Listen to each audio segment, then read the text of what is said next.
पहले जानेंगे कि सर लॉ क्या है। लॉ क्या है, व्हाट इज लॉ मीन्स। पूरा बिजनेस लॉ पढ़ चुके हो, पूरा सिलेबस निपटा चुके हो, तुम्हें पता ही नहीं है कि लॉ क्या है ना। पूरा सिलेबस निपटा चुके हो और ये नहीं पता कि भैया लॉ है क्या। है क्या, क्यों पढ़ रहे हैं, ये है क्या, ये सब्जेक्ट कहाँ से आ गया तुम्हारे इस जीवन में, ये सब्जेक्ट कहाँ से टपक गया, तुम्हें पता भी है क्या है ये चीज। नहीं पता है, नहीं पता था पहले। पिछले 5-6 महीने से पता चल रहा है कि हाँ एक ऐसा सब्जेक्ट होता है जिसको मतलब क्या बोलूं मैं, तो सब्जेक्ट है जिसको पढ़ना जरूरी है। ठीक है ना। So what is law means, तो क्या लिखा हुआ है, law is an set of obligation and duties imposed by the government for securing welfare and to provide justice to the society। हाँ, क्या बढ़िया है ना। अगेन मेरे साथ ही पढ़ो क्योंकि पहली बार पढ़ रहे हो ना, तो मेरे साथ ही पढ़ो। What is law means, so law is a set of obligation and duties imposed by the government for securing welfare and the providing justice to the society। Law एक ऐसा चीज है, ऐसा ऐसा ऐसा सेट ऑफ ऑब्लिगेशंस है ना। Law is nothing but an obligations and duties, obligations and duties impose by the government. Law क्या है, गवर्नमेंट ने ना लोगों के ऊपर कुछ ड्यूटी इम्पोज किया है। Law is nothing but an what, government ने लोगों के ऊपर, ये हमारे जो इंडिया के लोग हैं इनके ऊपर क्या क्या इम्पोज किया है, कुछ ऑब्लिगेशन इम्पोज किया है, कुछ ड्यूटीज इम्पोज किया है। सर इम्पोज का मतलब क्या है ना, कुछ ऑब्लिगेशन लगाया है, कुछ ड्यूटीज लगाया है। ये ऑब्लिगेशन एंड ड्यूटीज क्यों लगाया है, for securing welfare and providing justice to the society, ताकि समाज है ना, समाज का भलाई हो और समाज में क्या पहुंचे, जस्टिस पहुंचे। समाज के जस्टिस के लिए, समाज में भलाई पहुंचे, सबको है ना वेलफेयर मिले, सबको प्रोटेक्शन मिले, सबको जस्टिस मिले, सबको प्रोटेक्शन मिले, सबको जस्टिस मिले। इसलिए गवर्नमेंट ने लोगों के ऊपर कुछ ड्यूटी एंड ऑब्लिगेशन इंपोज कर दिया है। उसी ऑब्लिगेशंस एंड ड्यूटीज को हम क्या बोलते हैं, लॉ बोलते हैं। उसी उसी ऑब्लिगेशंस एंड उसी ड्यूटीज को हम क्या बोलते हैं, लॉ बोलते हैं। मैंने तुम्हारे ऊपर कुछ ऑब्लिगेशंस एंड ड्यूटीज लगाया, मैंने तुम्हारे ऊपर कुछ ऑब्लिगेशंस एंड ड्यूटीज लगाया है ना, तुम्हारे भलाई के लिए ही लगाया कुछ लॉ एंड कुछ ऑब्लिगेशंस एंड ड्यूटीज। ये क्या लॉ हो जाएगा क्या, ये क्या लॉ हो जाएगा क्या? Answer is no. Law is an set of obligations and duties imposed by the government for securing welfare and providing justice to the society। अगर गवर्नमेंट कोई ऑब्लिगेशन दे रहा है, गवर्नमेंट कोई ड्यूटीज लगा रहा है आपके ऊपर, ये ऑब्लिगेशन एंड ड्यूटीज गवर्नमेंट क्यों लगा रहा है, वेलफेयर के लिए, ताकि लोगों को प्रोटेक्शन मिले, सुरक्षा मिले, है ना, for securing welfare and to providing justice to the society, ताकि और सोसाइटी को क्या मिले, जस्टिस मिले। सोसाइटी के जस्टिस के लिए, सोसाइटी के प्रोटेक्शन के लिए, सोसाइटी के भलाई के लिए गवर्नमेंट ने कुछ ड्यूटी एंड ऑब्लिगेशन इंपोज किया है लोगों के ऊपर। उसी को हम क्या बोलते हैं बेटा जी, उसी को हम बोलते हैं लॉ, उसी को हम बोलते हैं law. So law is a set of obligations and duties imposed by the government for securing welfare and providing justice to the society। मेरे साथ ही याद करो, है ना। Law is a set of obligations and duties। What is law? Law is a set of obligations and duties। Is law is a set of obligations and duties imposed by the government for securing welfare and providing justice to the society। एक बहुत बड़ा book है, बहुत बड़ा किताब है जिसमें सिर्फ ऑब्लिगेशंस एंड ड्यूटीज लिखा गया है। Set of obligations and duties. ये ऑब्लिगेशंस एंड ड्यूटीज किसने बनाया था, गवर्नमेंट ने बनाया था। किसके लिए बनाया है, सोसाइटी के जस्टिस के लिए और सोसाइटी के वेलफेयर के लिए बनाया है। सोसाइटी के जस्टिस के लिए और सोसाइटी के वेलफेयर के लिए, सोसाइटी के प्रोटेक्शन के लिए बनाया है। उसी को हम क्या बोलते हैं, लॉ बोलते हैं। The law is a set of obligations and duties imposed by the government for securing welfare and providing justice to the society। स्वाहा, खत्म। ठीक है। उसके बाद next, sir sources of law. Law कहाँ से आता है सर, लॉ कहाँ से बनता है, सोर्स क्या है लॉ का, तो आपको याद रखना है the main source of law in India is the constitution. Main sources क्या है, मेन सोर्स क्या है, मेन सोर्स कॉन्स्टिट्यूशन है। मेन सोर्स जो है ना वो क्या है, कॉन्स्टिट्यूशन से। तो लॉ कहाँ से बनता है सर, अगर आपसे किसी ने पूछा तो आपको बोलना है कि लॉ बनता है कहाँ से, कॉन्स्टिट्यूशन से। कहाँ बनता है, कहाँ से बनता है जी लॉ, लॉ का मेन सोर्सेस क्या बेटा जी, कॉन्स्टिट्यूशन है। क्या है, कॉन्स्टिट्यूशन है, भारत का संविधान। भारत का संविधान, we the people of India पढ़ा होगा तुम लोगों ने 9-10 में, सोशल साइंस के फर्स्ट पेज में ही लिखा हुआ रहता था, है ना। तो सर ये जो सोर्सेस ऑफ लॉ में, लॉ कहाँ से बनता है, तो आपको बताना है कहाँ से बनता है बेटा जी, कॉन्स्टिट्यूशन से बनता है, मेन सोर्स है। लेकिन इसके अलावा और जगह से भी लॉ बनता है सर, जैसे केस लॉ हो गया, ये भी एक सोर्स है लॉ का। कस्टम हो गया, रीति रिवाज हो गया, ये भी एक क्या है, लॉ का सोर्सेस। ठीक है ना। तो अपने नोटबुक में नोट डाउन करना स्टार्ट करो, सोर्सेस ऑफ लॉ। उसमें पहला तो लिखो, पहले लिखो the main source of law in India are the constitutions. Main sources कहाँ से, मेन सोर्स क्या है, कॉन्स्टिट्यूशन है। कॉन्स्टिट्यूशन के अलावा और भी जगह से लॉ बन सकता है, और भी जगह से लॉ बन सकता है, जैसे कि केस स्टडी हो गया, है ना, केस स्टडी को आप बोल सकते हो केस लॉस हो गया, है ना। उसके बाद आप कह सकते हो कस्टम, रीति रिवाज से भी क्या होता है, कभी कभी लॉ बनता है। तो लिखो, फटाफट से लिखो 2 पॉइंट्स।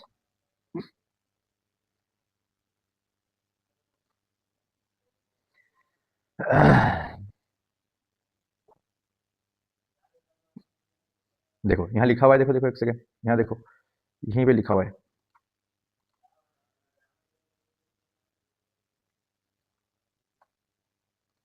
ठीक है।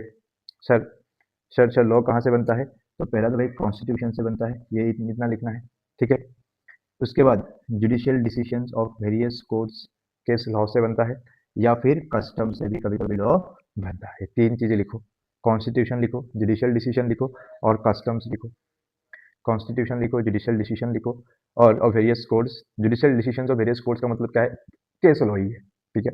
उसके बाद लास्ट में लिखो कस्टम, उसमें उसके बाद लास्ट में लिखो कस्टम, रीति रिवाज। जैसे जैसे जैसे सर, जैसे रात को रात को घूमना नहीं चाहिए, रात को बाल कटाना नहीं चाहिए, रात को झाड़ू लगाना नहीं चाहिए, रात को खाना नहीं चाहिए, रात को सोना नहीं चाहिए, सुबह उठना नहीं चाहिए, है ना।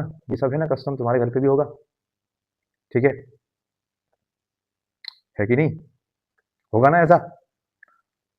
संडे को, है ना, ऐसा संडे को बाहर घूमना नहीं चाहिए, ये सब क्या है, रीति रिवाज है कि नहीं। तो ये भी क्या है, एक सोर्सेस ऑफ लॉ है ना। चलो उसके बाद,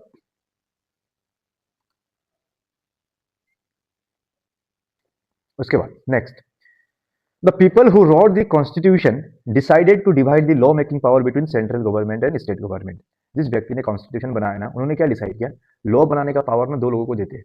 कितने लोगों को देते हैं, 2 लोगों को देते हैं, एक सेंट्रल गवर्नमेंट को और दूसरा स्टेट गवर्नमेंट को। जिसने भी कॉन्स्टिट्यूशन बनाया ना, उसने ये सोचा कि भैया लॉ लॉ बनाने का पावर जो है ना, वो कितने लोगों के ऊपर डिवाइड कर देते हैं, सेंट्रल गवर्नमेंट के ऊपर और स्टेट गवर्नमेंट के ऊपर डिवाइड कर देते हैं।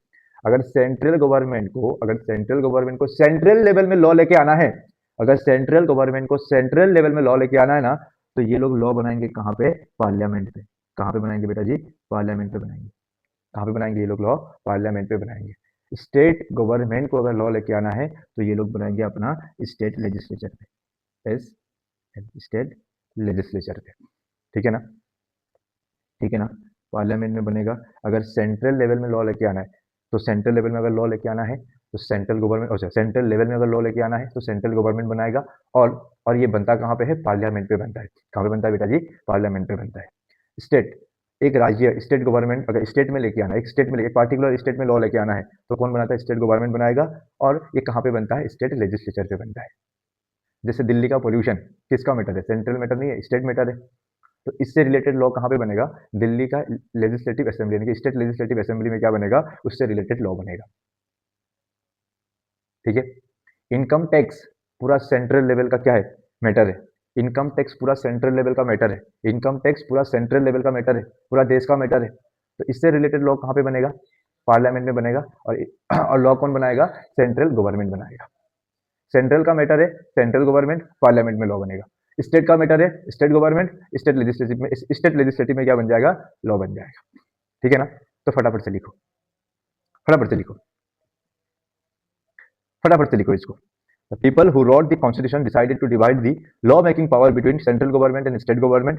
और लिखो, सेंट्रल गवर्नमेंट अगर लॉ बनाएगा तो कहाँ पे बनाएगा, पार्लियामेंट पे। स्टेट गवर्नमेंट बनाएगा तो कहाँ पे बनाएगा, स्टेट लेजिस्लेटिव में बनाएगा। जल्दी लिखो, लिखने के बाद मेरे को मैसेज करोगे सर डन हो गया है, फिर हम आगे बढ़ेंगे। मैंने इस चैप्टर को बहुत ज्यादा समराइज किया है, बहुत ज्यादा समराइज किया, कोई दिक्कत नहीं आएगा तुमको पढ़ने के लिए, याद करवा दूंगा मैं।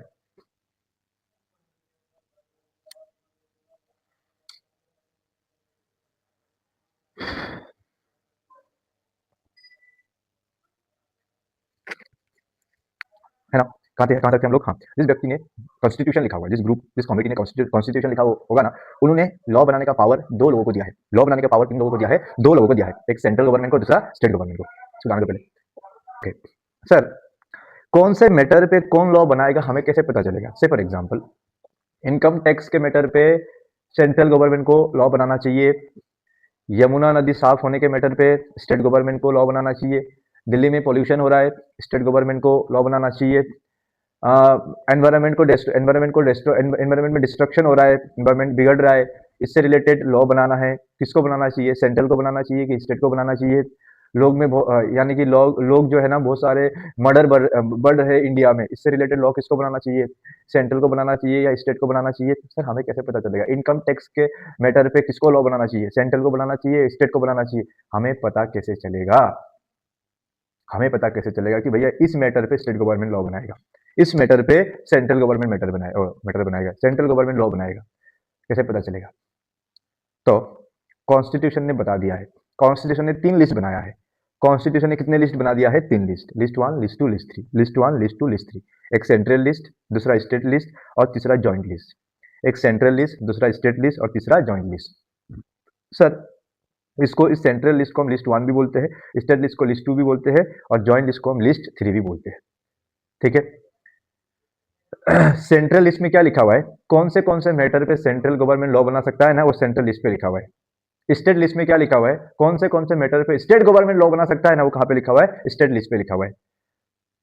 कौन से मैटर पे दोनों स्टेट गवर्नमेंट और सेंट्रल गवर्नमेंट दोनों मिलकर लॉ बना सकते हैं, वो लिस्ट 3 में लिखा हुआ है, जॉइंट लिस्ट पे लिखा हुआ है, ठीक है। तो सेंट्रल लिस्ट पे क्या लिखा हुआ है, सेंट्रल लिस्ट पे लिखा हुआ है कि भैया गवर्नमेंट को, सेंट्रल गवर्नमेंट कौन से मैटर पे लॉ बना सकता है, सेंट्रल लिस्ट पे लिखा हुआ है। स्टेट लिस्ट पे क्या लिखा हुआ है, स्टेट लिस्ट पे लिखा हुआ है कि कौन से मैटर पे स्टेट गवर्नमेंट लॉ बना सकता है, कहां पे लिखा हुआ है, स्टेट लिस्ट पे लिखा हुआ है। और जॉइंट लिस्ट पे क्या लिखा हुआ है, दोनों यानी कि दोनों सेंट्रल गवर्नमेंट और स्टेट गवर्नमेंट मिलके कौन से मैटर पे लॉ बना सकता है, कहां पे लिखा हुआ है, जॉइंट लिस्ट पे लिखा हुआ है, लिस्ट 3 पे लिखा हुआ है। तो list 1 list 2 and list 3, list 1 list 2 and list 3, central list, state list और जॉइंट लिस्ट। कहां पे लिखा हुआ है साथियों, ये लिखा हुआ है भारत के संविधान में, भारत के संविधान में लिखा हुआ है। एक बार मैं मॉड्यूल ऑन करके दिखा देता हूं, यहाँ पे देखो, यहीं पे लिखा हुआ है। अगर मैं तुमको दिखा दूं, यहाँ पे इधर जाते हैं, इधर जाते हैं, इधर जाते हैं, कहाँ है, हाँ ये देखो, दिख रहा है, नहीं सर नहीं दिख रहा है, बस central list, state list and joint list, central list, state list and joint list, central list, state list and joint list. कौन से मैटर पे सेंट्रल गवर्नमेंट लॉ बनाएगा, सेंट्रल लिस्ट पे, कौन से मैटर पे स्टेट गवर्नमेंट लॉ बनाएगा, state list पे, कौन से मैटर पे दोनों लोग लॉ बना सकते हैं, जॉइंट लिस्ट पे, जॉइंट लिस्ट पे लिखा हुआ है। जैसे से फॉर एग्जांपल स्टैम्प ड्यूटी जो हम लोग पढ़ रहे थे ना, स्टैम्प ड्यूटी के ऊपर अगर लॉ बनाना है, स्टैम्प ड्यूटी के ऊपर अगर लॉ बनाना है ना, तो सेंट्रल गवर्नमेंट और स्टेट गवर्नमेंट दोनों मिलकर क्या कर सकते हैं, लॉ बना सकते हैं। तो ये कहाँ पे लिखा हुआ है, जॉइंट लिस्ट पे लिखा हुआ है। इनकम टैक्स से रिलेटेड, इनकम टैक्स का जो मैटर है, इनकम टैक्स का जो मैटर है वो सेंट्रल गवर्नमेंट लॉ बना सकता है। इनकम टैक्स के मैटर पे, इनकम टैक्स रिलेटेड जो भी जितने भी लॉस है वो कौन बना सकता है, सेंट्रल गवर्नमेंट बना सकता है। कहाँ पे लिखा हुआ है, सेंट्रल लिस्ट पे लिखा हुआ है, देखो ना यहाँ पे लिखा हुआ है। Example, income tax is central subject, so throughout India we have only one law for income tax which is implemented by the central government, which is implemented by the central government, ठीक है। यहाँ तक पहले याद करते हैं, यहाँ तक, यहाँ पर ये बेसिक है, यहाँ तक एक बार याद करते हैं, ठीक है ना। ये इतना इंपॉर्टेंट है क्या sir exam point of view से, यहाँ से क्वेश्चन आ सकता है, the Indian constitution has 3 list, central list, state list और जॉइंट लिस्ट, यहाँ से आने का चांसेस ज्यादा है, ठीक है ना। पिछली बार सोर्सेस ऑफ लॉ से क्वेश्चन ऑलरेडी आया है, ठीक है। चलो पहले समझते हैं कि सर लॉ क्या है। तो law is nothing but in set of obligations and duties, obligations and duties imposed by the government for securing welfare and providing justice to the society. What is law means? Law is a set of obligations and duties imposed by the government for securing welfare and providing justice to the society. Society को justice देने के लिए, society को protection देने के लिए, society के भलाई के लिए सेंट्रल गवर्नमेंट कुछ ऑब्लिगेशंस, कुछ ड्यूटीज इंपोज कर देता है, किसके ऊपर, लोगों के ऊपर। उसी को हम क्या बोलते हैं, लॉ बोलते हैं। सर सोर्स कहाँ क्या है, लॉ का सोर्स क्या है, तो कल किसी ने पूछा तो ज़्यादा बकायदी नहीं करना, सीधा बोल देना कॉन्स्टिट्यूशन। सोर्सेस ऑफ लॉ क्या है, तो डायरेक्ट बोल देना है कॉन्स्टिट्यूशन, भारत का संविधान। Constitution is the main source of law in India. लेकिन इसके अलावा भी बाकी 2 जगह से लॉ बन सकता है, एक भारत के यानी कि रीति रिवाज से, है ना, ये नहीं करना चाहिए, वो नहीं करना चाहिए, झाड़ू नहीं लगाना चाहिए, शाम को चलना नहीं चाहिए, खाना नहीं चाहिए, पीना नहीं चाहिए, ये सब है ना, कभी कभी सांस लेना नहीं चाहिए, तो सब कुछ ये सब चीज़ें जो बनी है, जो कस्टम रीति रिवाज बनी है, यहाँ से भी कभी कभी लॉ बनता है। और तीसरा क्या है, जुडिशियल डिसीजन से भी लॉ बनता है, ठीक है। उसके बाद the people who wrote the constitution decide to divide the law making power between central government and state government. जिन्होंने लॉ बनाया ना, उन्होंने सोचा कि भैया लॉ बनाने का पावर हम 2 लोगों को दे देते हैं, 2 लोगों को दे देते हैं, एक सेंट्रल गवर्नमेंट को दे देते हैं और एक स्टेट गवर्नमेंट को दे देते हैं। एक सेंट्रल गवर्नमेंट को दे देते हैं, दूसरा स्टेट गवर्नमेंट को दे देते हैं। सेंट्रल गवर्नमेंट को अगर लॉ बनाना होगा ना, तो पार्लियामेंट जाएगा, कहाँ जाएगा, पार्लियामेंट जाएगा, पार्लियामेंट में जाके लॉ बनाएगा। सेंट्रल गवर्नमेंट को अगर लॉ बनाना है तो कहाँ पे जाएगा, पार्लियामेंट में जाएगा, पार्लियामेंट में जाके लॉ बनाएगा। और जो पार्लियामेंट में लॉ बनता है ना, वो पूरा सेंट्रल में एप्लीकेबल होता है, पूरा सेंट्रल में एप्लीकेबल होता है। स्टेट गवर्नमेंट को अगर लॉ बनाना है तो स्टेट लेजिस्लेचर पे जाएगा और वो जो लॉ होगा ना वो स्टेट के लिए एप्लीकेबल होगा, इसके लिए एप्लीकेबल होगा, वो स्टेट के लिए एप्लीकेबल होगा। ठीक है, कितने लिस्ट है, कितने लिस्ट दिया गया है, 3 लिस्ट है, एक सेंट्रल लिस्ट, दूसरा स्टेट लिस्ट और तीसरा जॉइंट लिस्ट। सेंट्रल गवर्नमेंट कौन से मैटर पे लॉ बना सकता है, कहाँ पे लिखा हुआ है, सेंट्रल लिस्ट पे लिखा हुआ है। स्टेट गवर्नमेंट कौन से मैटर पे लॉ बना सकता है, कहाँ पे लिखा हुआ है, स्टेट लिस्ट पे लिखा हुआ है। दोनों central government and state government मिलकर कौन से मैटर पे लॉ बना सकते हैं, कहाँ पे लिखा हुआ है, जॉइंट लिस्ट पे लिखा हुआ है। ठीक है, इनकम टैक्स एक सेंट्रल मैटर है, सेंट्रल सब्जेक्ट है। हाँ हाँ, सेंट्रल सब्जेक्ट है, जैसे तुम्हारा इंटर का सब्जेक्ट नहीं है, ये सेंट्रल सब्जेक्ट है।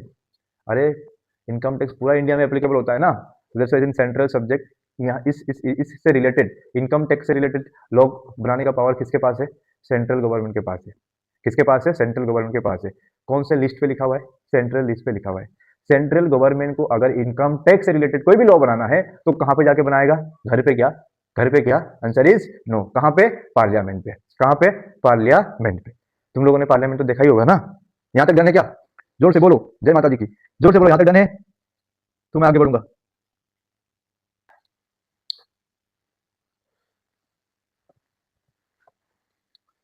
है ना, ओके ठीक है।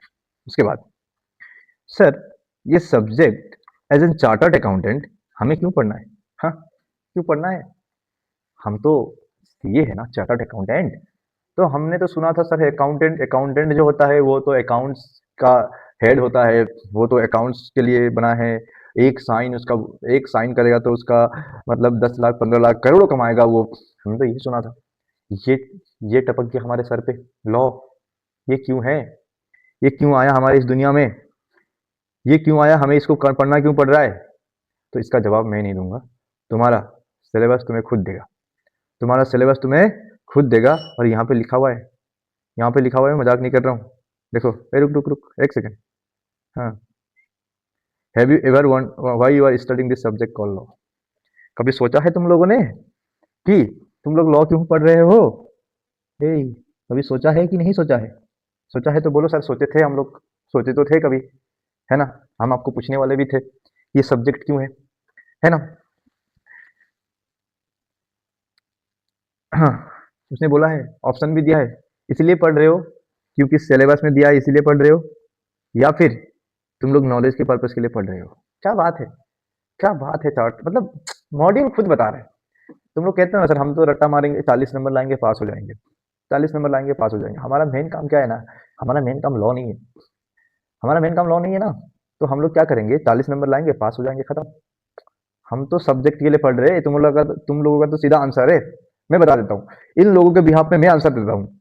This subject is just because of syllabus, not for the knowledge purpose.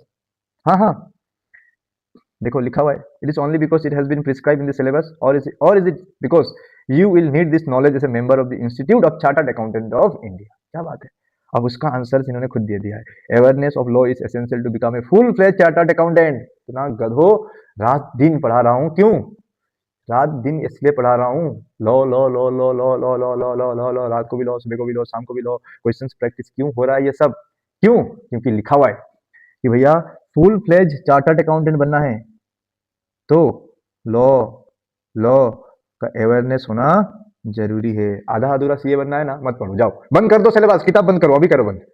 आधा अधूरा सीए बनना है ना तो अभी किताब बंद करो, बंद करो अभी किताब, यहीं पे बंद करो। आधा अधूरा सीए बनना है, किताब बंद करो, रख दो इसको, जरूरत नहीं है पढ़ने की। फुल फ्लेज चार्टर्ड अकाउंटेंट बनना है, फुल फ्लेज चार्टर्ड अकाउंटेंट बनना है, पूरा पूरा का पूरा चार्टर्ड अकाउंटेंट बनना है तो लॉ को पढ़ना जरूरी है। आधा अधूरा बनना है ठक, लेकिन अगर फुल फ्लेज चार्टर्ड अकाउंटेंट बनना है, सही अच्छा ईमानदार चार्टर्ड अकाउंटेंट बनना है ना, तो लॉ का नॉलेज होना जरूरी है। Awareness of law is essential. क्या बात है sir. This is because of a chartered accountant is the first level of contact on many legal matters. So you should possess knowledge of law so that we can advise our management and clients on legal matters at a basic or threshold level. कभी कभी क्या होता है ना, client क्या होता है ना, क्लाइंट पता क्या है, क्लाइंट किसी को नहीं जानता है, क्लाइंट जानता है सिर्फ चार्टर्ड अकाउंटेंट को। इस दुनिया में क्लाइंट जो होता है ना, किसी सीएस सीएमए को नहीं जानता है, सही बता रहा हूँ, मैं मजाक नहीं कर रहा हूँ। वो तो सेकेंडरी लेवल में पता चलता है कि कोई सीएस करके चीजें होता है, मजाक नहीं कर रहा हूँ। ये सीधा जानता है किसको, चार्टर्ड अकाउंटेंट को। और क्लाइंट को अगर कुछ कुछ प्रॉब्लम हुआ, क्लाइंट को अगर कुछ प्रॉब्लम हुआ ना, तो ये क्या करेगा ना, सीधा किसके पास चला जाएगा, भागते भागते चार्टर्ड अकाउंटेंट के पास चला जाएगा। उसको इनकम टैक्स में कोई डाउट आ रहा है, अरे उसको जीएसटी में कोई डाउट आ रहा है, कंपनी बनाने में कुछ कंपनी का कुछ कंप्लाइंसेस नॉन कंप्लाइंस हो गया, वो किसको कुछ फ़ोन करेगा, सीधा चार्टर्ड अकाउंटेंट को फ़ोन करेगा। हाँ, अभी जो है ना लोगों के पास नॉलेज अवेयरनेस बढ़ गया है, तो लोग जो है ना थोड़ा-सा अब घूमने लग गए कि सीए, सीएमए करके कोर्स होता है जो क्या बोलते हैं उसको कैटेगराइज़ किया गया है, तो अब लोगों को थोड़ा-सा अवेयरनेस हुआ है। पहले तो चार्टर्ड अकाउंटेंट था, पहले तो चार्टर्ड अकाउंटेंट ही था, सीए मर जाते थे, सीए करते-करते, ठीक है ना? अब लोग थोड़ा-सा डिवाइड हो गए। लेकिन लेकिन पहले पहले की अगर बात करूँ, तो क्लाइंट सीधा किसके पास आ जाता था, चार्टर्ड अकाउंटेंट के पास। कुछ भी लीगल मैटर हुआ, इनकम टैक्स, कंपनी से रिलेटेड कुछ भी हुआ, इन सब के मैटर्स, इन सब चीज़ों के लिए क्लाइंट किसके पास आ जाता था, चार्टर्ड अकाउंटेंट के पास आ जाता था। और चार्टर्ड अकाउंटेंट को ऑब्वियसली बात है, अगर क्लाइंट तुम्हारे पास आया हुआ है और तुम ऐसे बोल दोगे कि हाँ, मैंने तो ना 40 नंबर लाया था पास होने के लिए। पास होना था, मैंने पास हो गया, मेरे को नहीं पता इसके बारे में। ये कंपनी क्या है मुझे नहीं पता, इनकॉर्पोरेशन प्रोसेस मेरे को नहीं पता, ये सब किसी और से पूछो जाओ। ऐसे बोलोगे तो पैसे कमाओगे? ऐसे बोलोगे तो पैसे कमाओगे? Answer is no. तुम्हारा काम मैं अभी बता रहा हूँ, कंपनी और एलएलपी, मैं बार बार बता रहा हूँ, कंपनी लॉ और एलएलपी, ये तुम्हारा जिंदगी है। कंपनी लॉ और एलएलपी तुम्हारा जिंदगी है। सारा चीज इसी इन्हीं दो लॉ पे घूमेगा, इन्हीं दो लॉ पे घूमेगा तुम्हारी जिंदगी, कंपनी लॉ पे और एलएलपी पे। ये बात याद रख लेना, ठीक है? बाकी का जो पॉइंट्स है, छोटे मोटे पॉइंट्स है, यहाँ से लेके यहाँ तक, यहाँ से लेके यहाँ तक कि सीए चार्टर्ड अकाउंटेंट को लॉ क्यों पढ़ना है ना, किस लिए पढ़ना है, ये सारा तुम लोगों का होमवर्क है। लेकिन अभी मैंने जितना बताया, मैंने दो क्वेश्चंस पूछा है, लॉ क्यों पढ़ रहे हो, नॉलेज पर्पस के लिए पढ़ रहे हो कि सिलेबस के लिए पढ़ रहे हो, ये मेरा सवाल है। ये मेरा सवाल नहीं है, ये आईसीआई का खुद खुद खुद मॉड्यूल ने खुद सवाल दे दिया है कि आप जो है ना ये क्यों पढ़ रहे हो, आप जो है ना ये क्यों पढ़ रहे हो, लॉ क्यों पढ़ रहे हो, आईसीआई आपसे खुद पूछ रहा है, क्या सिलेबस के लिए पढ़ रहे हो या नॉलेज पर्पस के लिए पढ़ रहे हो, क्वेश्चन मार्क है। तो आपका आंसर ना सिलेबस की तरफ नहीं होना चाहिए, मैं बता रहा हूँ, नॉलेज की तरफ होना चाहिए। बताना है आईसीआई को, नॉलेज के लिए पढ़ रहे हैं हम लोग ईमानदारी से, सिलेबस के लिए नहीं, ठीक है ना? उसके बाद मॉड्यूल ने खुद आंसर दे दिया, मॉड्यूल ने खुद एक आंसर दे दिया, उसने कहा कि भैया अगर अगर आपको फुल फ्लेज चार्टर्ड अकाउंटेंट बनना है, आधा अधूरा नहीं, पास होके तो कोई भी बन जाएगा, 50 नंबर लाके तो कोई भी चार्टर्ड अकाउंटेंट बन जाएगा, हाँ हाँ बन जाएगा। लेकिन अगर आपको full fledge proper chartered accountant बनना है, तो किसका जरूरी है, लॉ का अवेयरनेस होना जरूरी है, लॉ का अवेयरनेस होना जरूरी है। अगर आपको प्रॉपर चार्टर्ड अकाउंटेंट बनना है, फुल फ्लेज से चार्टर्ड अकाउंटेंट बनना है, प्रॉपर चार्टर्ड अकाउंटेंट बनना है ना, पैसे ज्यादा कमाना है, तो किसका नॉलेज होना जरूरी है बेटा जी, लॉ का नॉलेज होना जरूरी है। Awareness of law is essential to become a full fledge chartered accountant. जो लोग तुम्हें बोलते थे ना सिलेबस को रट्टा मारो, जो लोग तुम्हें बोलते थे सिलेबस को रट्टा मारो, नहीं इसका तो काम ही नहीं है, बोल देना उनको जाके एक दिन कि देखो यहाँ पे लिखा हुआ है कि अगर फुल फ्लेज चार्टर्ड अकाउंटेंट बनना है ना, तो लॉ का अवेयरनेस होना जरूरी है, बोल देना एक बार। हाँ हाँ बोल देना, बोल देना ये बात, ठीक है ना? ये मैं नहीं बोल रहा हूँ, ऐसा मत बोलना कि ये बोल रहा था, नहीं मैं नहीं बोल रहा हूँ, ये सिलेबस खुद बोल रहा है, ये सिलेबस खुद बोल रहा है, ठीक है? चलो, ज्यादा जोश में आ गया मैं, आते हैं वापस क्लास में, ठीक है? नेक्स्ट, सर लॉ कैसे बनता है, लॉ कैसे बनता है, प्रोसेस ऑफ मेकिंग लॉ। देखो लॉ कैसे बनता है, मैंने एक कॉपी चेक किया था, मैंने कॉपी चेक किया था सही में, तो बताऊंगा बाद में बताऊंगा, अभी सिलेबस पे आते हैं again. Process of making law, process of making law, sir law कैसे बनता है? तो सबसे पहले हम लोग क्या करते हैं ना, हम लोग सोसाइटी में प्रॉब्लम देखते हैं, सोसाइटी में क्या देखते हैं बेटा जी, प्रॉब्लम देखते हैं। आज सोसाइटी में बहुत प्रॉब्लम्स है, लाइक पॉल्यूशन बहुत हो रहा है, ये क्या है, सोसाइटी का एक प्रॉब्लम ही तो हो रहा है। सोसाइटी में लाइक से फॉर एग्जांपल बहुत ज़्यादा रेप हो रहा है, मर्डर हो रहा है, ये सब क्या है, सोसाइटी का प्रॉब्लम ही तो है। तो इस प्रॉब्लम से रिलेटेड हम क्या करते हैं, एक ड्राफ्ट बनाते हैं। क्या बनाते हैं बेटा जी, एक ड्राफ्ट बनाते हैं। क्या बनाते हैं, इस प्रॉब्लम से रिलेटेड हम लोग ना एक ड्राफ्ट बनाते हैं, ड्राफ्ट बनाते हैं कि भाई प्रॉब्लम क्या है, इसका सॉल्यूशन क्या है, अगर किसी व्यक्ति ने इस तरीके का गलती किया तो उसको पनिशमेंट कितना होना चाहिए, इससे रिलेटेड हम लोग एक क्या बनाते हैं, ड्राफ्ट बनाते हैं। इस प्रॉब्लम से रिलेटेड सोसाइटी में जो प्रॉब्लम चल रही है, इससे रिलेटेड हम लोग एक क्या करते हैं, ड्राफ्ट बनाते हैं। फिर इस ड्राफ्ट को हम बोलते हैं बिल, इस ड्राफ्ट को हम क्या बोलते हैं, बिल बोलते हैं, ठीक है ना? फिर इस बिल को हम लेके जाएंगे पार्लियामेंट पे, कहाँ पे लेके जाएंगे, पार्लियामेंट पे लेके जाएंगे, ठीक है? फिर पार्लियामेंट में क्या होगा, डिस्कशन एंड डिबेट होगा। सुनो, हाँ, तुम लोगों ने कभी पार्लियामेंट देखा होगा, कभी तुम लोगों ने यूट्यूब वगैरह में देखा होगा ना, तो तुम लोग सोच रहे होंगे कि सर यहाँ पे तो बहुत शोर मच रहा था, यहाँ पे ऐसा हो रहा था, वैसा नहीं, शोर नहीं मच रहा है, मैं अभी बता रहा हूँ, ये शोर नहीं मच रहा है, यहाँ पे डिस्कशन हो रहा है। क्या हो रहा है बेटा जी, डिस्कशन हो रहा है, डिस्कशन एंड डिबेट। ये क्या हो रहा है यहाँ पे, डिस्कशन हो रहा है और डिबेट हो रहा है, यहाँ पे डिस्कशन और डिबेट होता है। याद रखना ये बात, पार्लियामेंट में क्या होता है, डिस्कशन एंड डिबेट होता है। तुम लोग सोच रहे हो सर हम लोगों ने तो एक बार पार्लियामेंट देखा था यूट्यूब में, तो वहां पे तो हम लोग को कुछ समझ ही नहीं आया। अरे वो डिबेट एंड डिस्कशन है, वो क्या है, डिस्कशन है, वो डिबेट है, ठीक है। After discussion and debate the law is passed in Lok Sabha. हाँ, पार्लियामेंट में दो घर है, पार्लियामेंट में कितने घर है, दो घर है, एक लोकसभा और दूसरा राज्यसभा, एक लोकसभा और दूसरा राज्यसभा, ठीक है। डिस्कशन एंड डिबेट के बाद the law is passed in Lok Sabha, ठीक है। लोकसभा में बिल पास हो जाने के बाद फिर वो बिल किसमें आ जाता है, राज्यसभा में आ जाता है। देयरअफ्टर it has to B pass in Rajya Sabha. Parliament में दो घर, लोकसभा और राज्यसभा, पहले लोकसभा में पास होगा, उसके बाद राज्यसभा पे पास होगा। एक स्टूडेंट था, एक स्टूडेंट था, कितना तेज था वो व्यक्ति, उसने क्या लिखा, bill will be passed in parliament, okay, bill हम पार्लियामेंट में लेके जाएंगे after it is been approved in parliament, after it is been approved in parliament the bill will be send to Lok Sabha. Parliament में पास हो जाने के बाद बोलता है लोकसभा में जाएगा, फिर राज्यसभा में जाएगा। मैंने आंसर काट दिया भाई उसका, ऑब्वियसली बात है मैं आंसर काटूंगा, है ना। मेरे को फोन करके पूछता है कि सर आपने आंसर क्यों काटा, मैंने कहा बेटा ऐसा थोड़ी होता है आंसर। तो मेरे को बोलता है कि सर ऊपर के लाइन ही तो गलत था, नीचे तो मैंने सब सही लिखा था प्रोसेस, आपने नंबर काट दिया, बताओ मैं क्या बोलता उसको, ठीक है, मैं क्या बोलता उसको, ठीक है ना। तो आप लोगों को ये गलती नहीं करना है, क्योंकि मॉड्यूल में ना एक वर्ड लिखा हुआ है, अब एक वर्ड लिखा हुआ है मैं बता देता हूँ, जो है ना सब कुछ बता देना चाहिए, क्यों, क्योंकि बच्चा गलती ना करे एग्जाम में, इसलिए नहीं कि यहाँ पे कुछ है, कुछ यहाँ पे क्या लिखा हुआ है ना, when A law is proposed in parliament it is called bill, उसके बाद लिखा है after a discussion and debate the law is पास इन लोकसभा।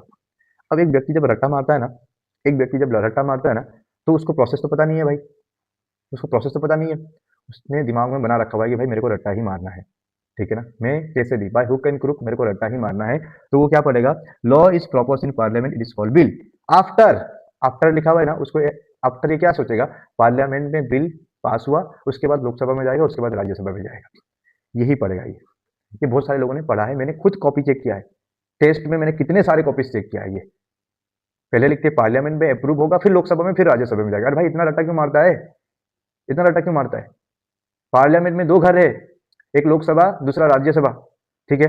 सबसे पहले बिल कहां पे जाएगा, लोकसभा पे जाएगा, उसके बाद राज्यसभा पे जाएगा, एक लोकसभा पे जाएगा, दूसरा राज्यसभा पे जाएगा, ठीक है। लोकसभा में राज्यसभा में पास हो जाने के बाद हम क्या करते हैं, प्रेसिडेंट से साइन लेते हैं, प्रेसिडेंट क्या करेगा, उस बिल में साइन करेगा, जैसे ही प्रेसिडेंट उस बिल में साइन कर देंगे ना, वो बन जाएगा लॉ, ठीक है ना। उसके बाद अब लोगों को पता भी तो होना चाहिए कि भाई लॉ आया है, इससे रिलेटेड, इस मैटर से रिलेटेड कोई लॉ बना है, पब्लिक को पता होना चाहिए ना। जैसे जीएसटी आया, तो जीएसटी से रिलेटेड कोई लॉ बना है, पब्लिक को पता होना चाहिए ना। तो सर पता कैसे चलेगा, इंस्टाग्राम के थ्रू पता चलेगा क्या, इंस्टाग्राम में से स्क्रॉल करोगे तो पता चलेगा क्या, फेसबुक से पता चलेगा, व्हाट्सएप से पता चलेगा, तुम्हारा जो ये स्नैप तुम चलाते हो वहां से पता चलेगा, answer is no. Central government क्या करता है, कम्युनिकेट करता है, लॉ बनने के बाद that law has to be notified by the government, government को क्या करना है, इस लॉ के बारे में पब्लिक को कम्युनिकेट करना है। सर कम्युनिकेट कैसे करेगा, in the publication call the official gazette of India. हाँ, कहीं तुम लोग इंस्टाग्राम में ढूंढ रहे होंगे रील्स में कि लॉ तो यहाँ पे मिलेगा, लॉ बनने के बाद, गलत, कहाँ पे मिलेगा, it is called the official gazette of India. Central government law will B notified by the government in the publication called the official gazette of India. Law will be notified by the government in the publication calls the official gazette of India. Once it is notified and effective, it is called an act of parliament. एक बार वो notify हो गया, एक बार वो notify हो गया, it will be called an act of the parliament. The law will be applicable from the date, from the effective date होगा, जिस दिन पब्लिकेशन किया जाता है ना, यहाँ पे लिखा फ्रॉम द इफेक्टिव डेट लिख देता हूँ, मैं खुद ही गलत कर रहा हूँ, स्टूडेंट क्या गलत नहीं करेंगे, फ्रॉम दी यहाँ पे लिख देना इफेक्टिव डेट, ठीक है ना, effective date, from the effective date लिख देना यहाँ पे, ठीक है। तो फटाफट से इसको याद करते हैं, क्यों, मुझे लग रहा है कि क्वेश्चन यहाँ से टपकेगा इस बार। कितने नंबर के आएगा पता है, कितने नंबर के लिए आएगा पता है, 6 नंबर के लिए, कितने, 6 नंबर के लिए। यही लिख के आना, जो जो लिखा हुआ है इस पॉइंट को रट लो बस, 6 नंबर के लिए आ रहा है, मैं तुम्हें रटवा रहा हूँ, 6 नंबर के लिए आएगा ये, देखना 6 नंबर के लिए आएगा, process of making law, law is proposed in parliament, law is proposed in parliament, है ना, law is proposed in parliament, है ना। लॉ बनता कहाँ पे है, पार्लियामेंट में बनता है लॉ, है ना। वन सेकंड ना, when A bill is proposed in parliament, देखो यहाँ पे क्या लिखा हुआ है, एक मिनट, हाँ, when A law is proposed in parliament it is called bill, when A law is proposed in parliament it is called an bill, when law is proposed in parliament, यहाँ पे लिख देता हूँ मैं, व्हेन व्हेन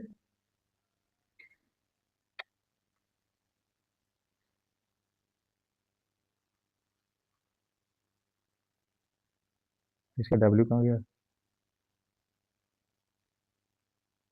हाँ, when law is propose in parliament it is called bill. मतलब इसका साफ साफ मतलब ये है कि बिल हम लेके कहाँ पे जाएंगे? पार्लियामेंट में लेके जाएंगे। पार्लियामेंट में कितने घर है? दो घर है, लोकसभा और राज्यसभा। लोकसभा में और राज्यसभा में क्या होगा? डिबेट होगा और डिस्कशन होगा। डिबेट होगा और डिस्कशन होगा। डिबेट और डिस्कशन होने के बाद डिबेट और डिस्कशन होने के बाद डिबेट और डिस्कशन रेस्पेक्टिव पार्लियामेंट पे डिबेट एंड डिस्कशन होने के बाद बिल क्या होता है? लोकसभा में पास होता है। लोकसभा में बिल पास हो गया ना, फिर राज्यसभा में जाता है। फिर राज्यसभा में बिल पास हो गया ना, फिर प्रेसिडेंट के पास जाता है। फिर प्रेसिडेंट जैसे उसको साइन कर देंगे ना, तो वो लॉ बन जाता है। लॉ बनने के बाद सेंट्रल गवर्नमेंट पब्लिक को कम्युनिकेट करता है। किसके थ्रू कम्युनिकेट करता है? ऑफिशियल गैजेट के थ्रू कम्युनिकेट करता है। जिस दिन कम्युनिकेट किया उस दिन हम इफेक्टिव डेट मानेंगे और उसी दिन से क्या हो जाएगा? लॉ एप्लीकेबल हो जाएगा। Law will be applicable from the effective date once it is notified and it is called act of an parliament. एक बार हम लोगों ने नोटिफाई कर दिया, इफेक्टिव हो जाए, effective it is called the act of the parliament. The law will become applicable from the effective date.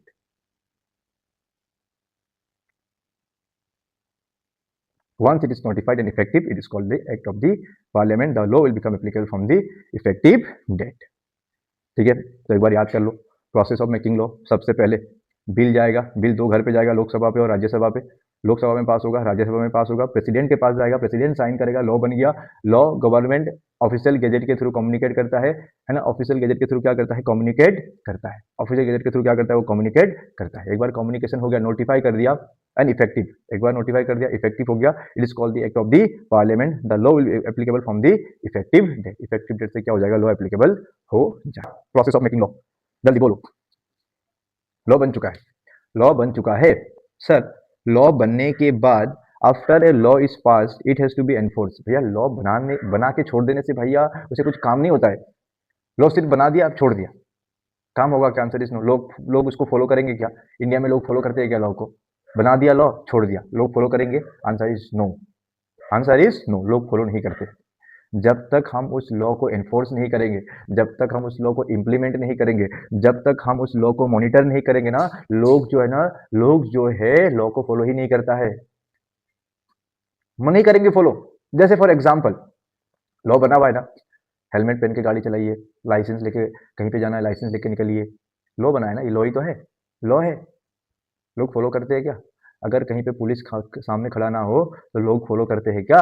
Answer is no, नहीं करेंगे, नहीं करेंगे। क्यों? क्योंकि लॉ सिर्फ बना है, लॉ को इंप्लीमेंट करने के लिए किसी को रखा नहीं है। तो लोग क्या नहीं करेंगे? लॉ को फॉलो नहीं करेंगे। इसीलिए लॉ बनने के बाद उसको इंप्लीमेंट करने के लिए, उसको एनफोर्स करने के लिए, उसको मॉनिटर करने के लिए लोगों का होना जरूरी है, तभी वो फिर लॉ काम का है। ठीक है, अब इनकम टैक्स के मैटर में लॉ बना, इनकम टैक्स मैटर में लॉ बना कहाँ पे? पार्लियामेंट पे। उसको देखने के लिए एक बॉडी बना दिया, income tax ITO, income tax office. ये क्या करता है? ये देखता ही तो है कौन लोग फॉलो कर रहे हैं, कौन टैक्स पे कर रहा है कि नहीं कर रहा है, कौन टैक्स चोरी कर रहा है कि नहीं कर रहा है। देखने का काम किसका? आईटीओ का ही तो है। तो सिमिलरली, है ना, ये है। तो लॉ बनने के बाद it has to be enforced, it has to be enforced. Somebody should monitor whether the law is being followed और नॉट। अरे कोई व्यक्ति होना चाहिए ना देखने के लिए, भाई जो लॉ हम लोगों ने बनाया है वो सही में फॉलो हो रहा है या नहीं हो रहा है, वो सही में फॉलो हो रहा है कि नहीं हो रहा है, देखने के लिए किसी व्यक्ति को रखना जरूरी है ना? हाँ या ना? बोलो हाँ या ना? मैंने लॉ बना दिया, मैंने बोला कि भाई सुबह 7 बजे से लेकर 12 बजे तक पढ़ना, ये लॉ है। सिर्फ लॉ बना के छोड़ दूंगा तो तुम लोग पढ़ाई करोगे? Answer is no. इम्प्लीमेंट करने के लिए, एनफोर्स करने के लिए अलग से व्यक्ति रखना पड़ेगा, टेस्ट रखना पड़ेगा, तभी जाके आप लॉ को फॉलो करते हो, अदरवाइज नहीं करोगे। लाइव एग्जाम्पल देख लो ना, खुद का देख लो एग्जाम्पल। ठीक है, एग्जाम डिफिकल्ट नहीं होता तो पढ़ते तुम? नहीं पढ़ते। एग्जाम डिफिकल्ट नहीं होता तो पढ़ते क्या? आंसर इज नहीं। तो सिमिलरली यही बोला है, लॉ बन गया, लॉ बन गया, लॉ पास हो गया, लेकिन भैया लॉ फॉलो होगा नहीं होगा मॉनिटर करने के लिए कोई व्यक्ति होना चाहिए, so that it can be checked whether the law has been followed or no, whether the law has been followed or not. Depending on whether a law is central law or state law, the central government or state government will be the enforcing authority. क्या बोला है? अगर central law है ना तो central government इसको enforce करेगा, इसको चेक करेगा कौन? Central government. इसको मॉनिटर कौन करेगा? सेंट्रल गवर्नमेंट करेगा। अगर स्टेट लॉ है तो स्टेट गवर्नमेंट करेगा। सेंट्रल लॉ बन गया, सेंट्रल लॉ को चेक करने के लिए, एनफोर्स करने के लिए इन्फोर्स कौन करेगा? सेंट्रल गवर्नमेंट करेगा। स्टेट लॉ बन गया। स्टेट लॉ को देखने के लिए, चेक करने के लिए अथॉरिटी कौन बनेगा? स्टेट गवर्नमेंट बनेगा। स्टेट गवर्नमेंट क्या करेगा? इस लॉ से रिलेटेड जितने भी चीजें मॉनिटर करना, चेक करना, ये कौन करेगा? स्टेट गवर्नमेंट करेगा। सुनो, कहानी यहाँ पे खत्म नहीं हो रहा है। For this purpose government functions are distributed to various ministers. इस पर्पस के लिए ना हमारे इंडिया में अलग अलग मिनिस्टर बना है। Education minister, home minister, finance minister, अलग अलग मिनिस्टर इसलिए तो बना है। For this purpose government functions are distributed to various ministers. Some of the popular ministers are ministry of finance. MOF मतलब क्या है? मिनिस्टर ऑफ फाइनेंस, माफिया नहीं। Minister of finance, minister of corporate affairs, है ना, minister of home affairs, minister of law and justice. अलग अलग क्या बना है? मिनिस्टर्स बना है। और एमसीए हमारे काम का है, ministry of corporate affairs. Sir ministry of corporate affairs क्यों बनाया गया है? अरे कंपनी लॉ से रिलेटेड जितने भी मैटर्स है, कंपनी लॉ से जितने भी मैटर्स है, लोग कंपनी लॉ को फॉलो कर रहे हैं कि नहीं कर रहे, डायरेक्टर फ्रॉड कर रहा है कि नहीं कर रहा है, कंपनी फॉलो कर रहा है कि नहीं कर रहा है ना। उसके बाद ये जो कंपनी इनकॉर्पोरेट हो रहा है, इसमें फॉल्स इन्फॉर्मेशन देंगे तो सेक्शन 447 लागू होगा। ये सब कौन कर रहा है? ये सब कौन कर रहा है? ये सब देख कौन रहा है? मिनिस्ट्री ऑफ कॉर्पोरेट अफेयर्स देख रहा है। लॉ पार्लियामेंट में बना था, लॉ पार्लियामेंट में बना था, लॉ पार्लियामेंट में बना था, लेकिन इसको इंप्लीमेंट, इसको चेक करना, चेक कौन करेगा? ये मिनिस्टर करेगा, मिनिस्ट्री ऑफ कॉर्पोरेट अफेयर्स। अलग अलग मिनिस्टर क्या क्या, अलग अलग मिनिस्ट्रीज क्या क्या है, बना दिया गया है। देखो, this ministries are headed by a minister, नेता। This ministries are head by ministers and run by the officer of Indian administrative and other services. बोला क्या गया है? बोला गया है कि ना हर एक मिनिस्ट्रीज पे, हर एक मिनिस्ट्री पे एक हेड रहेगा, नेताजी। जैसे से फॉर एग्जांपल होम मिनिस्टर है ना, होम मिनिस्टर को हेड कौन करते हैं? कौन करते हैं हेड? कौन? बताओ कौन करता है? बताओ होम मिनिस्टर को हेडिंग कौन करता है? फाइनेंस मिनिस्टर को हेड कौन करता है? जल्दी बताओ। फाइनेंस मिनिस्टर का बता दो, चलो मान जाऊंगा, फाइनेंस मिनिस्टर का बता दो। फाइनेंस मिनिस्टर का हेड कौन है? This ministries are headed by minister बोला है, फाइनेंस मिनिस्टर का हेड कौन है? जेमिनी पे जा रहे हो? जेमिनी पे जा रहे हो? चैट जीपीटी पे जा रहे हो? है ना, चैट जीपीटी पे जा रहे हो, है ना, इससे समय लग रहा है ना।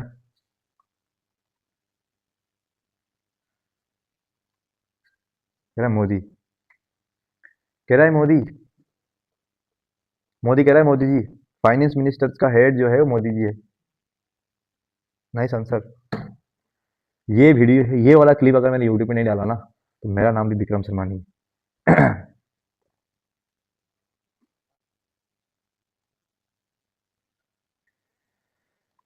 जल्दी बताओ, मैं तो थक गया। किसी को नहीं पता? अरे भगवान। फाइनेंस मिनिस्टर का हेड कौन है? फाइनेंस मिनिस्टर कौन है तुम्हारे देश का? फाइनेंस मिनिस्टर तुम्हारे देश का कौन है? हद नहीं होगी थोड़ा सा?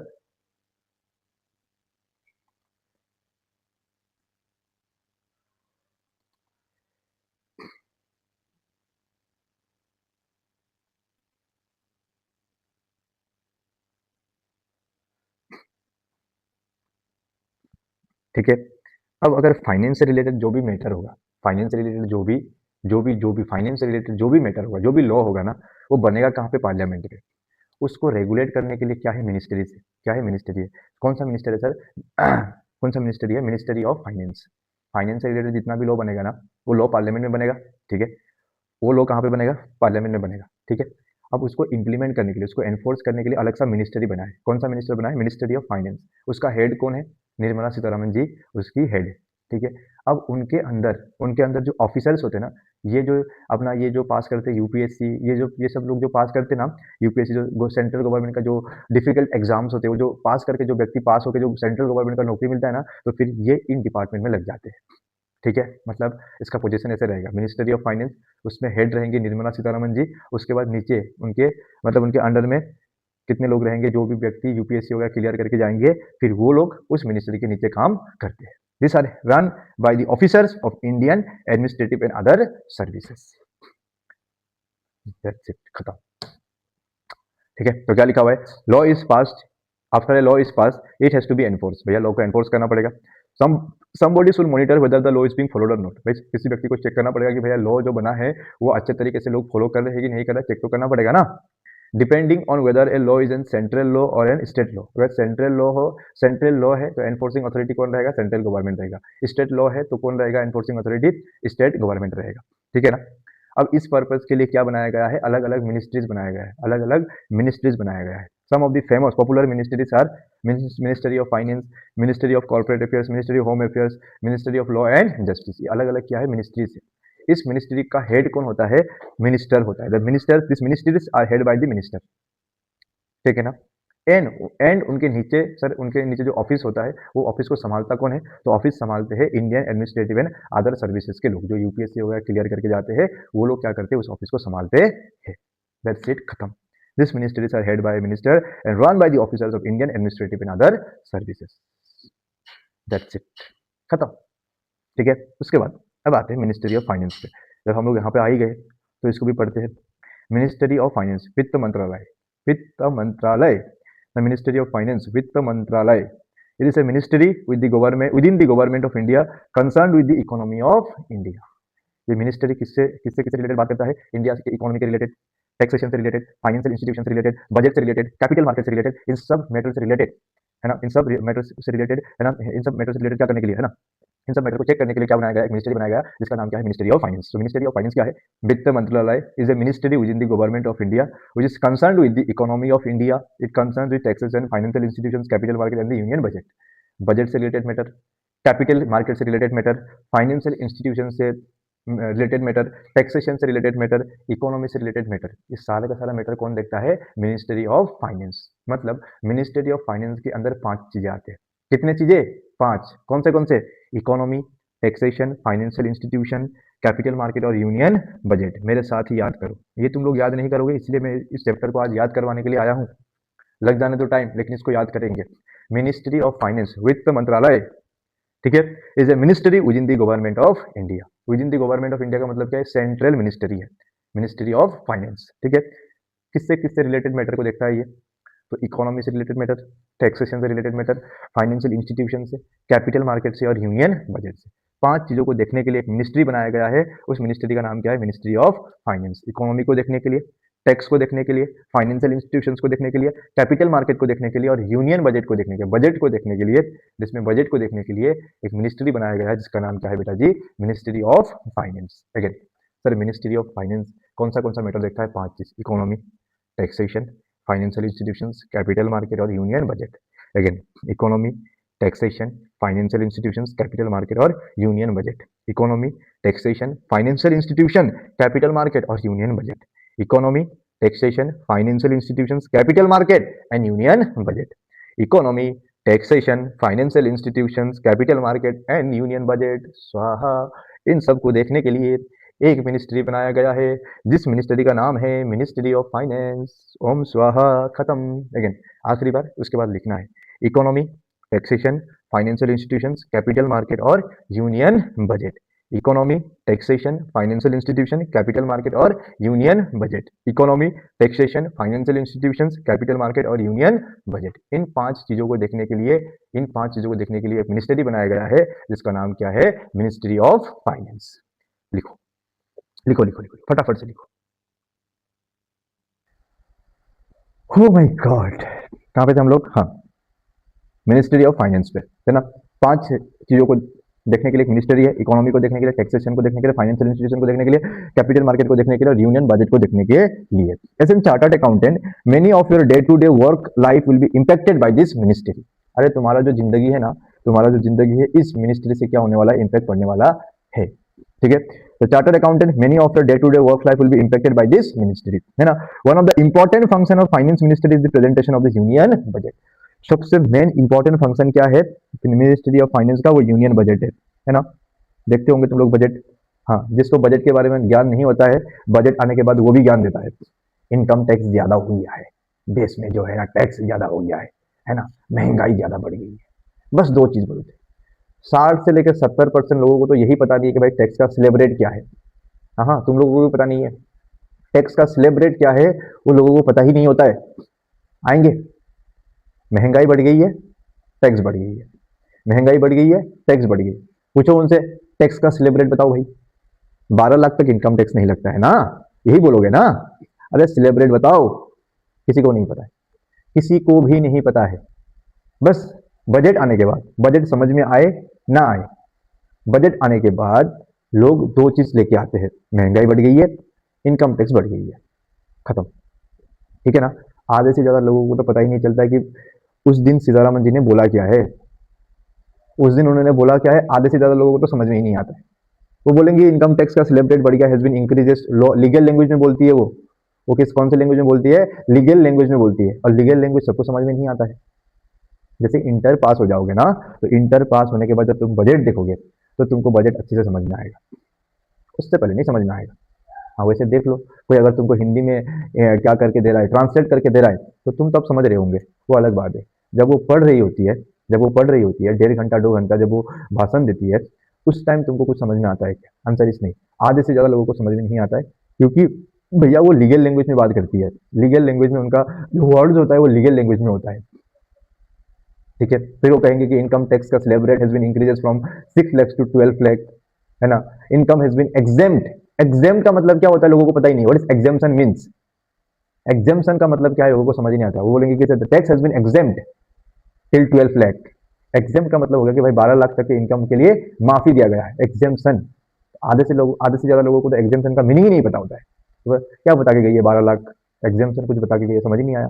फिर बाद में report, reels, Instagram reels, YouTubers, media, ये सब देखेंगे और बोलेंगे कि दो चीज बोलेंगे, टैक्स बढ़ गया है, टैक्स बढ़ गया है, और देश में वो बढ़ गया है, क्या बोलते हैं, महंगाई बढ़ गया है, बस ये बोलेंगे।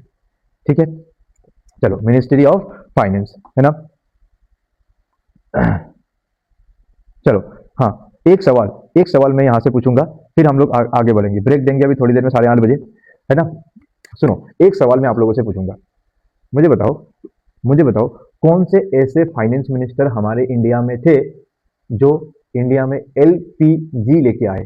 ए, एलपीजी का मतलब लिक्विड पेट्रोलियम गैस नहीं, हाँ। तो सर ऐसे कौन फाइनेंस मिनिस्टर होगा जो लिक्विड पेट्रोलियम गैस लेके आएंगे? नहीं। सबसे पहले तो ये ढूंढ लो कि एलपीजी का मतलब क्या है, बताओ एलपीजी का मतलब क्या है। पहला चीज, एलपीजी मतलब क्या, लिक्विड पेट्रोलियम गैस नहीं। बहुत सारे लोग यही आंसर देंगे, लिक्विड पेट्रोलियम एंड गैस नहीं। ये पहला क्वेश्चन है। ये एलपीजी इंडिया में कौन लेके आया था? कुछ मनमोहन सिंह, वेरी गुड, बहुत बढ़िया, बहुत बढ़िया। कब आया था, कब आया था?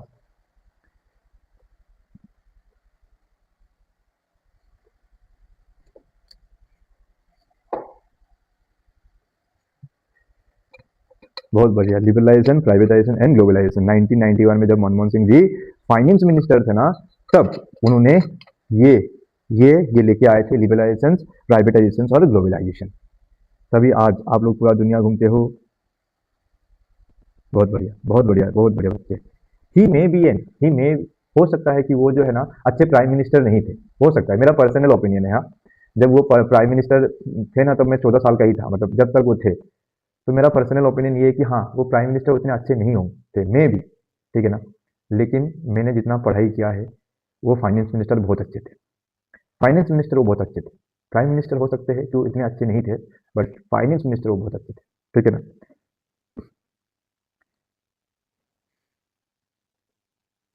ठीक है, ये मेरा पर्सनल ओपिनियन है भाई, तुम्हारा पर्सनल ओपिनियन है, तुम बताओगे, मेरा पर्सनल ओपिनियन मैं बताऊंगा। ठीक है, वो पीएम हो सकते इतना बढ़िया नहीं थे, लेकिन फाइनेंस मिनिस्टर वो बहुत अच्छे थे, बिकॉज वो इकोनॉमिक्स भी थे।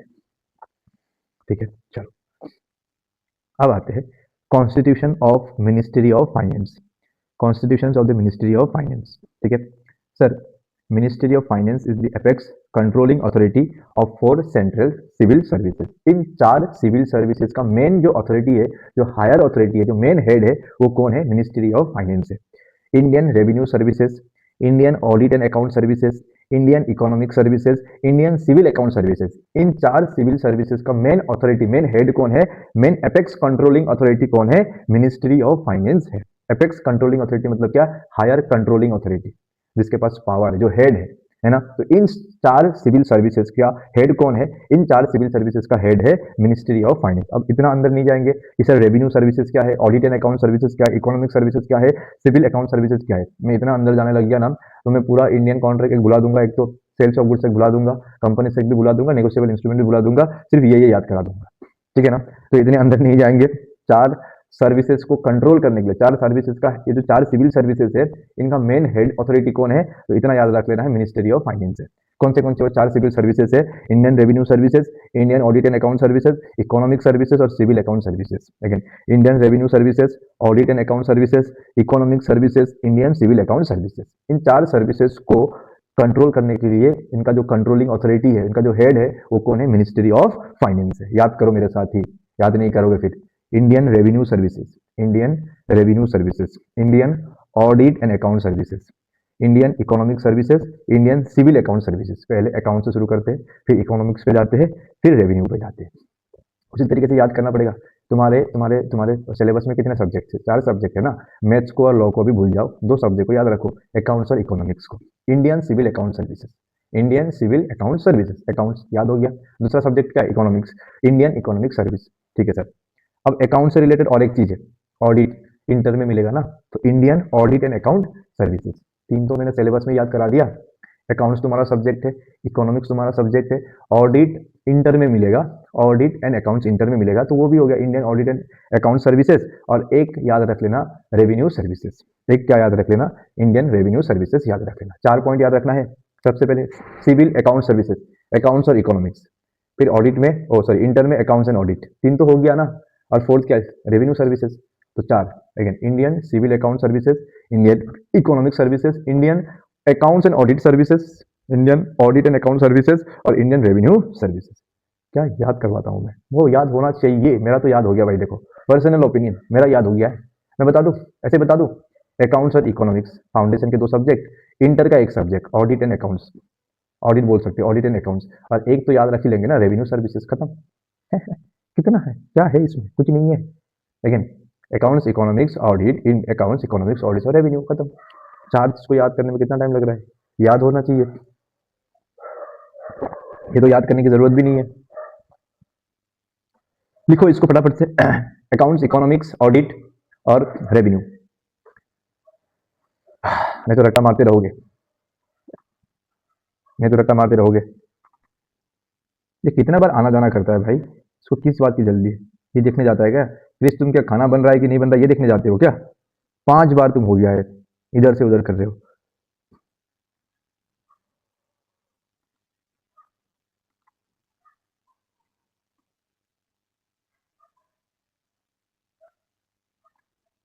उसके बाद आते हैं सर, मिनिस्ट्री ऑफ फाइनेंस के ऊपर कितने डिपार्टमेंट्स होते हैं, कितने डिपार्टमेंट होते हैं? तो again economic, department of economic, department of finance, department of public enterprise, department of an expenditure और डिपार्टमेंट ऑफ रेवेन्यू। कितने डिपार्टमेंट्स होते हैं? 5 डिपार्टमेंट होते हैं, ठीक है ना। कितने डिपार्टमेंट होते हैं, देख ये देखो, इसको देखो, इसकी हरकतें देख रहे हो तुम लोग, मैं तुम्हें बता नहीं रहा हूँ, खुद की हरकतें देखो, मैं लॉक कर दूंगा अभी मीटिंग, ठीक है।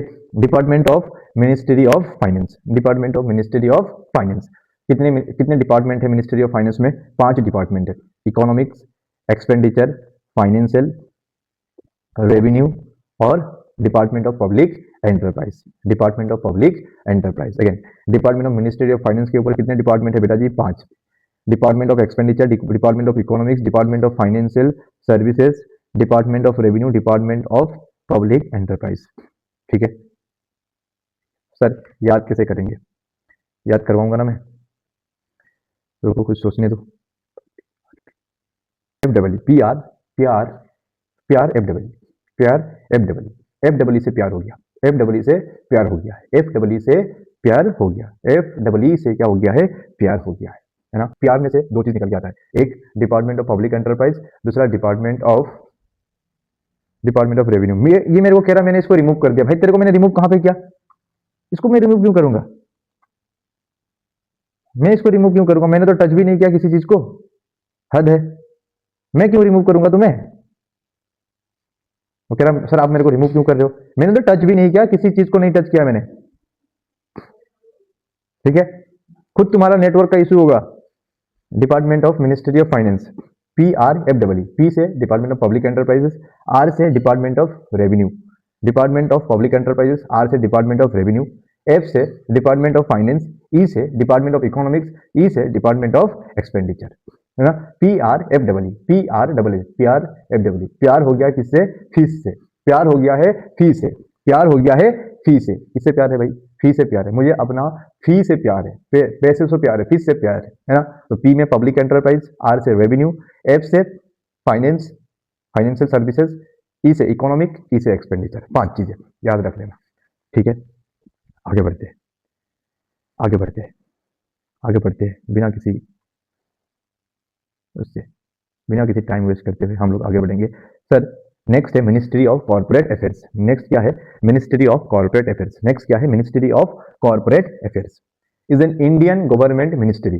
बोलना जरूरी नहीं था सर। एमसीए किसको देखता है? मिनिस्ट्री ऑफ कॉर्पोरेट अफेयर्स किसको देखता है, किसको चेक करता है? तो किन किन मैटर को देखता है? देखो ना, कंपनीज एक्ट को देखता है, कंपनीज एक्ट 2013 से रिलेटेड जितने भी मैटर्स है कौन देखता है? मिनिस्ट्री ऑफ कॉर्पोरेट अफेयर्स देखता है। एलएलपी एक्ट 2008 से रिलेटेड जितने भी मैटर्स है कौन देखता है? मिनिस्ट्री ऑफ कॉर्पोरेट अफेयर्स देखता है। कंपनीज एक्ट 1956 से रिलेटेड जितने भी मैटर्स है मिनिस्ट्री ऑफ कॉर्पोरेट अफेयर्स देखता है। और इंसॉल्वेंसी से रिलेटेड जितने भी मैटर्स है, कोई व्यक्ति अगर इंसॉल्वेंट हो जाता है उसका प्रोसीजर क्या है, कोर्ट में कैसे जाएगा, उसका प्रोसीजर क्या है, उसका रिवाइवल कैसे होगा, ये सारी की सारी चीजें का ये सारी की सारी चीजें कौन देखता है? मिनिस्ट्री ऑफ कॉर्पोरेट अफेयर्स देखता है, ठीक है ना। तो companies act 2013, companies act 1956, LLP act 2008, insolvency and bankruptcy code 2016, इन सारे एक्ट को देखने के लिए, इन सारे लॉ को देखने के लिए एक मिनिस्ट्री बनाया गया है जिसका नाम क्या है? Ministry of corporate affairs.